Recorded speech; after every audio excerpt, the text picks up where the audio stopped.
Get the Malito shirt. Oh, I got you. Malito. Yeah. It's my guy. Here, my man Eric Roman. What's good, E? It's good, my boy. I'm chilling, man. Fighter that you worked with for years.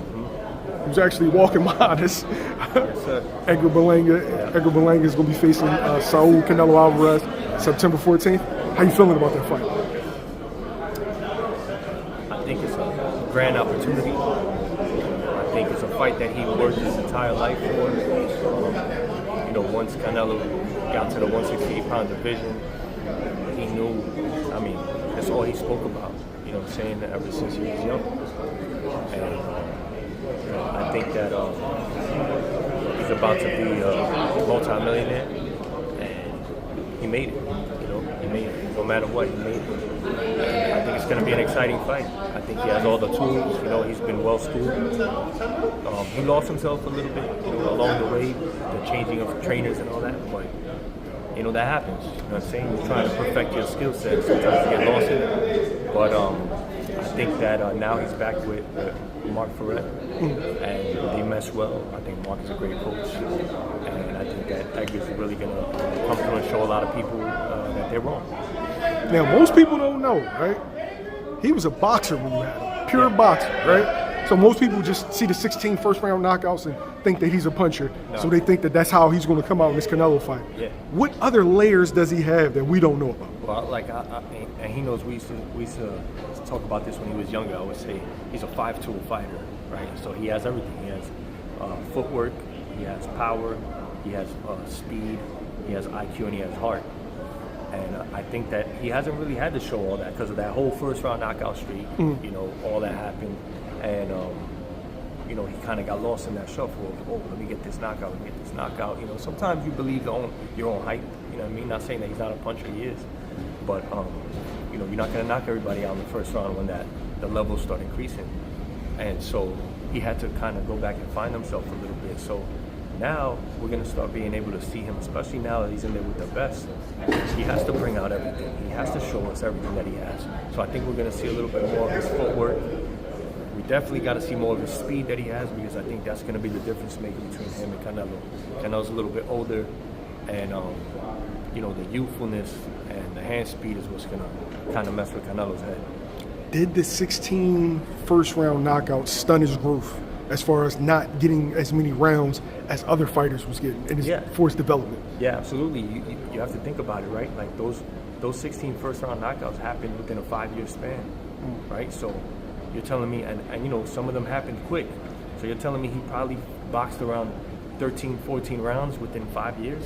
Like, that's horrible for any fighter. It doesn't matter if you're him or Shakur or Tank or whoever. It doesn't matter. That's going to stunt your growth as a fighter.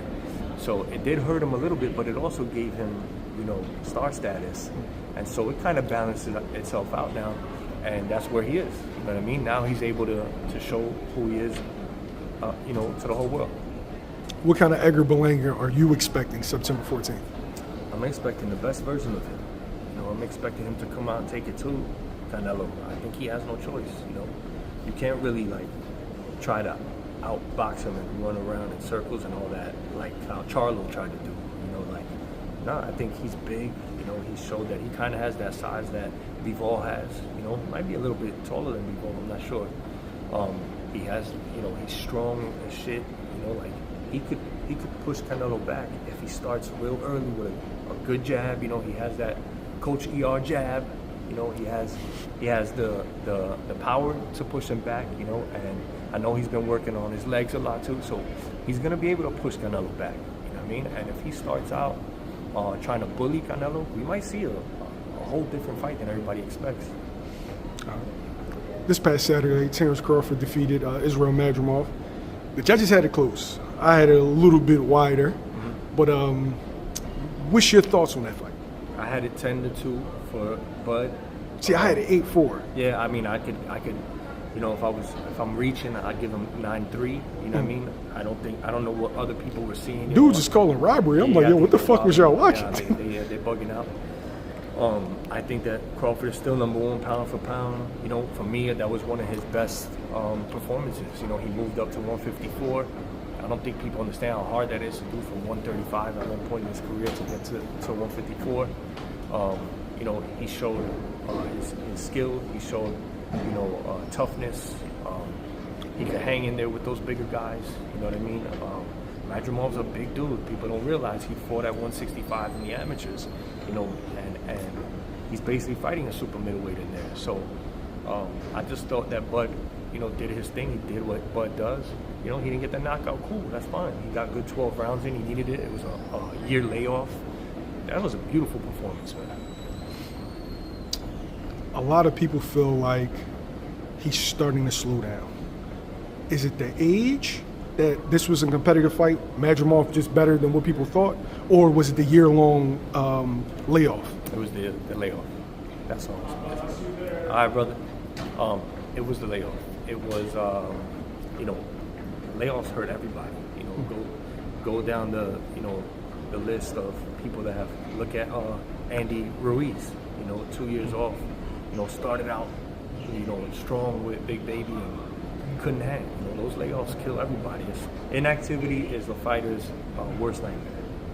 And so, even with Bud, you know, but I don't think that it played a major role. It just kind of, he started a little slow, you know, and then think about this too. Like, a lot of people aren't saying this. He had to sit through an entire Facts. Eminem concert. Facts. Like, who does that? It throws off. He was, if you know, the cameras were showing him warming up like 2 hours before that. It throws off a fighter's normal routine. I don't think. So what happened? He had to sit down in the back now after doing the pads, and then they had to change his gloves. I don't know if you guys heard all that. They had to switch his gloves. His gloves popped, right? So they had to change the gloves out. There was a lot going on backstage that we don't know. Then he comes out the ring, takes his robe off, and he's dry. How are you bone dry when you was warming up 2 hours ago? Like, it was horrible. The time management of that show was pathetic, man. And they got to fix that up. Turkey, man, you got to fix that up, man. Listen, get some people in your corner that know boxing, man. He's looking for the Canelo Alvarez fight. And Canelo hasn't really committed to it. You know, he's fighting Berlanga. So I guess we have to see after September 14th. Correct. But did that fight make you believe that the Canelo Alvarez fight plays in Crawford's way, or does it play in Canelo's way? It's a tough call because Madrimov is so awkward, right? His herky-jerky, like, bobblehead style, you know, feinting and all that, like, that's a tough match for anybody. I mean, even I think Boots will have a hard time with Madrimov. I mean, he'll beat him, but, you know, I think a lot of these guys, you know, Virgil Ortiz, I think they'll all have a hard time with Madrimov, and people are not, like, you know, giving that guy enough credit. Canelo's more of a stand in front of you. Yeah, he has good head movement, but he's not like herky-jerky. He's going to be there for you. And so, what did it show me? What did it prove to me? I mean, it proved to me that Bud will be competitive with him. Absolutely. You know what I mean? It didn't prove to me that Bud will, you know, go in there and annihilate Canelo. Nah, but I think it'll be a great fight. You know what I mean? I think it'll be a great fight, and I think that you know, I would love to see it. You know what I mean? Like, it didn't diminish like the aura of that for me. I'm ready for it. Last question: if Terence Crawford can't get Canelo, does the fight with Jaron Ennis make the most sense? Absolutely. It makes more sense now than ever, because now you have Boots with Eddie Hearn, who's willing to back him and make these fights happen.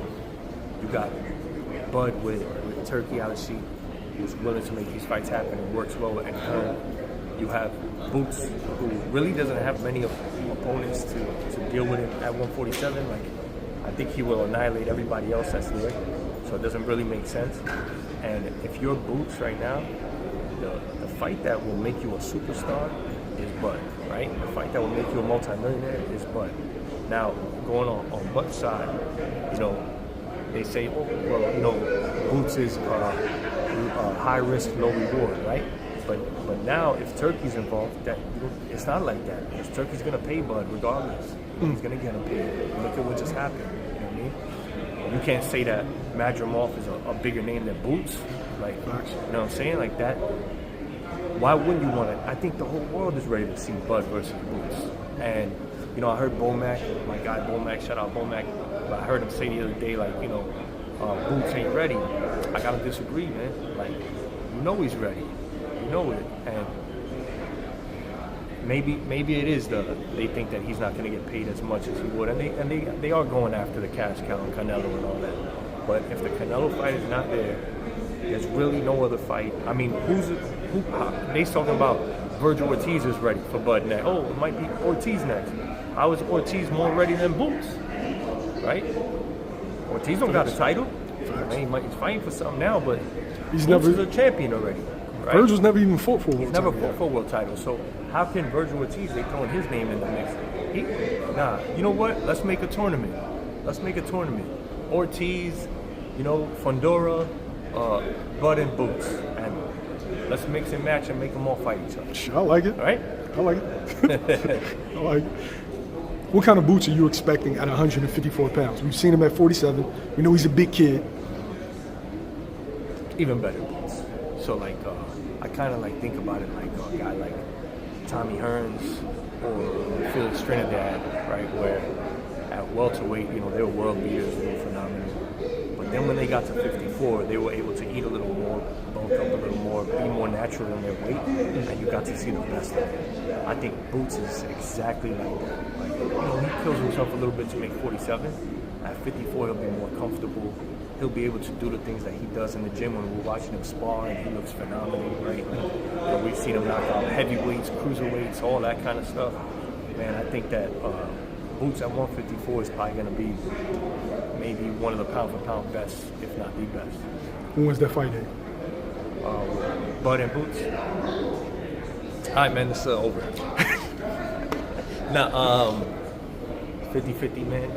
But I'm riding with Boots, right? On paper it's 50-50, but I'm riding with Boots.